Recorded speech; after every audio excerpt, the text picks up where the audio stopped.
地下停車場水浸問題嚴重，車輛被浸壞，車主損失慘重。我哋設計咗一個智能系統，能夠及早偵測到水位並作出反應，減低水浸對車主同埋社區嘅影響。而家我哋向大家介紹同停車場嘅地下停車場水浸防災系統。呢個系統分為4個部分，第一個部分係水位感應器，可以監測地下停車場嘅水位高度。第二個部分係停車場門口嘅提示燈，可以根據唔同嘅水位高度顯示唔同嘅顏色作提示。第三個部分就係入口嘅防水閘門，由台機推落，升起之後就可以有當遠水嘅入流車場。第四個部分就係台機警報系統，可以提示車主停車場嘅水位同埋防水閘門嘅情況。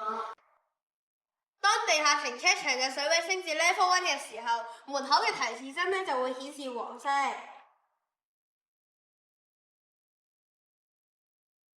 然之後，車主嘅時候表示停車場嘅水位已經升高咗，手機警報系統亦都會顯示信息，提示車主盡快移走車輛。當地下停車場嘅水位升至 level 2嘅時候，門口嘅提示燈會顯示紅色。